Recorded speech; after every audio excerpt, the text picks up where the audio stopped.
Hey everyone, welcome back to the studio. I just wanted to do a quick little check-in with you guys just to update you on what's been going on.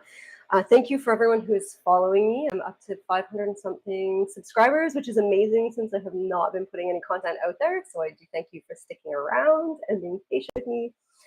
So I just wanted to talk about the last 6 months of my art business and what's been going on, what's been working well for me, and also why I've been a little bit MIA, and why these paintings I started months ago are still sitting there, not finished.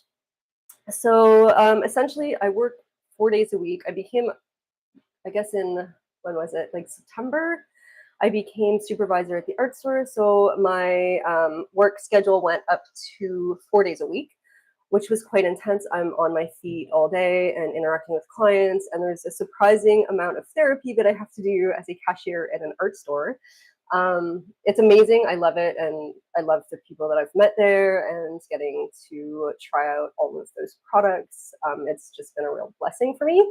And it's also allowed me to kind of network with the people that I needed to network with. So I think even though sometimes it seems like you're taking a lower paid job, for example, to give yourself like a stable baseline income, try to pick something that's going to align with your future goals. So basically, what's happened and what's kept me really busy is through the art store, I met this fabulous woman named Madeline.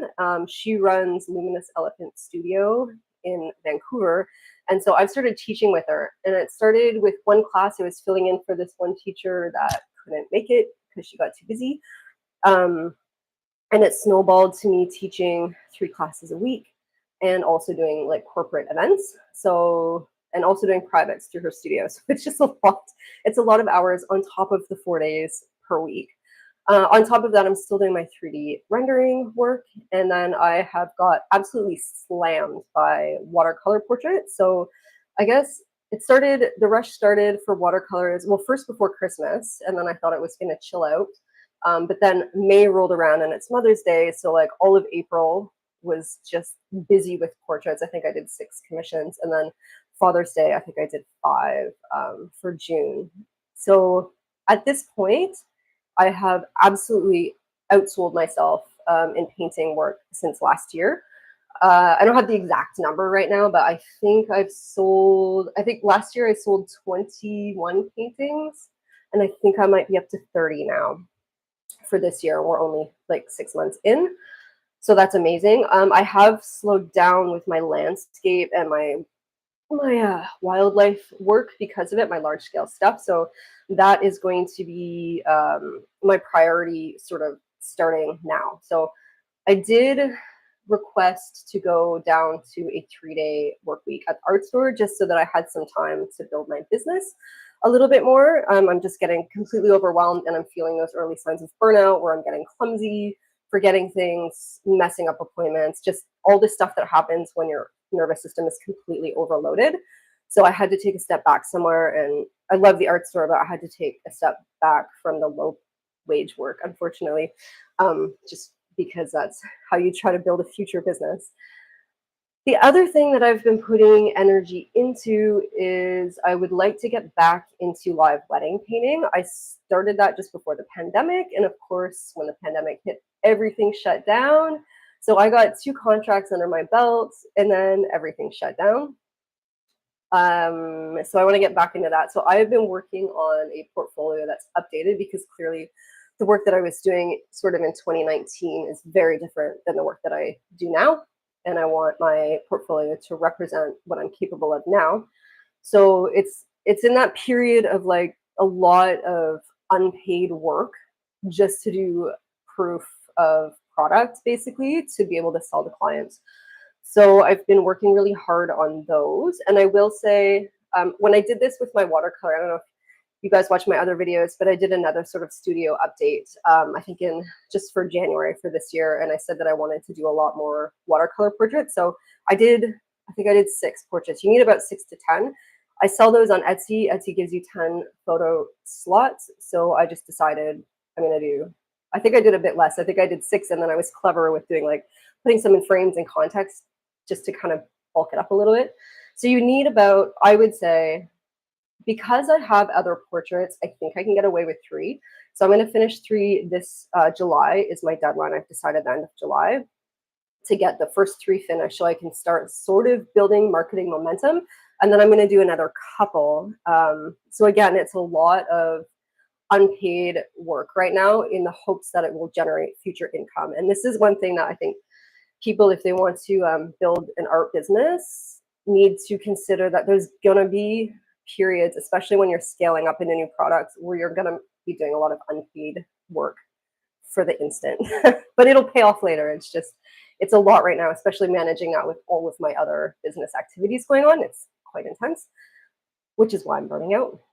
But I'm almost through that. So I'll show you guys, I'll do another video. I'll show you some of the work I've been doing.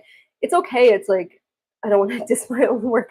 When I look at the work in the community, my stuff is on par for sure. Personally, because I'm taking a different approach and I'm not with portraits, it's easier to work from grisaille and to go slower and to really be meticulous with good quality photo reference and all that kind of jazz. When you're doing it live and I'm mimicking that in my studio, usually they will take a photo of the location and then work from that. And then the couple shows up and then you photograph them in the moment that they chose in the location that they chose, and then you paint them on top. And generally you're painting for about 6 to 8 hours at their event. So ideally the painting is mostly finished at that point. And then you can show that to the clients before you leave, and then you take it back to studio and you fix it up. Which just means that because it's so fast and I am not used to working so quickly, compared to my other work, it's not quite as strong, especially in like the faces and the portraits. It's not awful. They're not awful. They're actually, I was kind of impressed at myself, to be honest, but it's still not to the level that I want it to be. But I think after doing maybe like 10 paintings, it's just going to quickly sort of level up. So that's one thing that I'm sort of looking at. And the other thing that I'm going to start doing, because I love teaching watercolor, I'm going to do a whole painting fairies series first. So I'm going to do 10, I don't have it here, I'm going to do 10 drawings for you guys. And basically, I've already drawn them out and then cleaned them up on tracing paper, and I'm scanning them on my little scanner here. Actually, I have some of my ones that I cleaned. Let's see which ones are which. Oh, this one is cute. This one's really popular. It's a little fairy holding an umbrella in the rain. I did another one of these and people absolutely loved it. Actually, I have it here. I'll show you. This is the finished piece. Not the exact same one. I kind of like did a variation or a riff of the original little sketch that I did, but I will be walking you guys through how I painted this step by step. And I will also be selling basically dot cards with the exact palette that I'm using. So if you're kind of new to watercolor or you want to like really follow along, absolutely, you can buy the sketches, and I will even, this printer can print on a watercolor paper. It's not waterproof ink, but it will give you a very faint line. So you'll get the dot strip and a printout and all the drawings and then video instruction on how to do it. So that's coming. I'm planning on starting this up in August. And then I will do the same thing for like landscape. Yeah, like just a whole bunch of different little topics for that. So that's the other thing that I'm working on. And that'll be sort of online sales mostly, and like video stuff. And so the cool thing about that when you're an artist, because with the live wedding painting, I'm going to have to go out and do it and do the contracts, but hopefully because I'm going to do all of this other content up front, and hopefully you guys will find it has a lot of value for you and very helpful. But like in a business strategy sense, that is passive income for me. There's going to be sort of minimal upkeep after it's generated. So again, it's a huge chunk of unpaid work in the beginning in the hopes that eventually people enjoy the content and would like to purchase it, at which point I will start getting paid for that content. But it's always a bit of a gamble, and I think that's what a lot of people don't realize. But, you know, there's gambles in every business when you're starting. You never know how your products are going to land, if you need to tweak things, how your marketing efforts are going to go. So that's kind of what I'm thinking about for that stuff. And was that everything? Oh, it was not everything. So I've been harassed in the workplace several times. And it's taken a lot of really digging into why I keep being targeted. It's not obvious, frankly. there's a lot of very subtle stuff. But since I've been doing a lot of research over the years, I'm trying to understand the mechanics, like the systemic mechanics behind it, and also the personal mechanics behind it, and the sort of like social interpersonal dynamics at play that lead to workplace bullying. I've started making a training and a website called Growth and Grit Studio to help people that are victims of workplace bullying, because the problem is when you go through it, it really undermines your sense of value and your sense of worth and your sense of competence. And it can be really hard to undo that damage. And so if you go through it once, which most people do, luckily, you're left sort of trying to understand and repair all that damage. But because it's only happened once, you haven't seen the pattern. So because I've gone through it multiple times, and this is now some kind of really bizarre flex that I've been bullied in the workplace 4 times.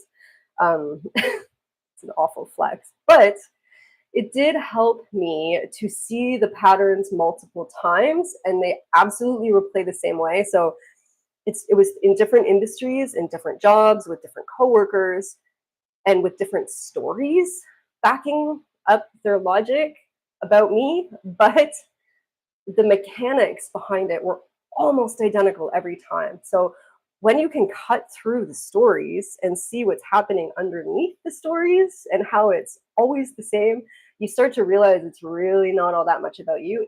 There is some that is about me, and I get into that a little bit. There's a lot of free content on my blog there. I'll link to it actually below so you can find it. But there's definitely things that people who are bullied in the workplace do that other people maybe don't do.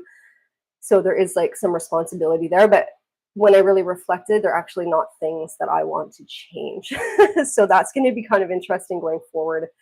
If ever I do want to find another full-time job, that's not just a cash job, that's more like in line with my skill and education, I'm going to have to make sure that I find a workplace that's very much aligned with who I am.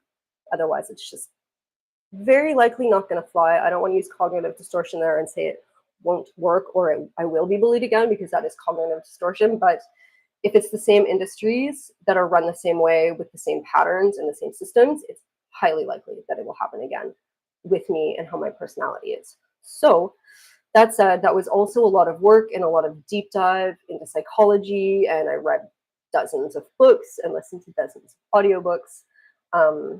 And so yeah, I'm building that course, and it's as much healing for me as it is me really wanting to help other people navigate that. So I'm not a psychologist, and I'm not a lawyer, so I can't give legal or real psychology advice. But as an educator, I've taken an educational approach, and I'm trying to just sort of outline all of those habits and patterns and systems behind what you're going through, so that as you go through it, you will understand what's happening and also understand how to respond to it in the moment to protect yourself and your sanity.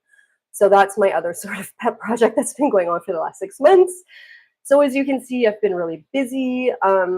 I guess money-wise, I'll just get that out of the way because people like to know. I'm not making tons of money, obviously, because it's still early in my business. But my self-employment so far with all of my activities is bringing in that beautiful baseline of 30,000 that everyone reaches for their first year. So if you're making 30,000 your first year, you're on track for success, is essentially what all of the business coaches that I've run into have said. So I'm doing that. So that's pretty good. I am still relying on other systems, like teaching through Lumina Studio. I didn't include my art store income in that. That is separate. So that is the money that I'm saying does include the teaching, but I am billing her as a subcontractor. So that is falling under the umbrella of my self-employment. And then, yeah, with all my painting sales and everything else, that's giving me, looks like 30,000. Obviously, we're only 6 months in and a lot can happen, but I am on track for that. So I guess that's sort of the update and why I've been a little bit MIA in here. I do plan, especially if I have this third day off at the art store, to do a little bit more videos for you and tutorials. If you have suggestions or want to know anything, please comment and let me know. And by the way, a tragedy happened. This thing was on the wall and it fell off and it got a hole in it. It's tiny. So I debated what to do and I've decided to finish it. But I'm going to make a video for you guys showing you how to fix a hole in the canvas. I will say I'm always going to disclose that one is damaged. So if anyone wants to buy it, it's going to be a freaking stunning painting. I'm really sad, but if anyone wants to buy it, they will be getting it at a massive discount because there is that hole. But I will patch it in a way that it's going to be solid and it's going to last time. But yeah, I was sad about that when that happened. So I will show you in a future video how to patch those holes. So thank you guys for tuning in to my little TED Talk here. And if you're interested in following more of my content or seeing how it's going in my business, even though I'm slow to update, please subscribe. I will not spam you, I promise. Anyways, have a great day, and I'll see you soon.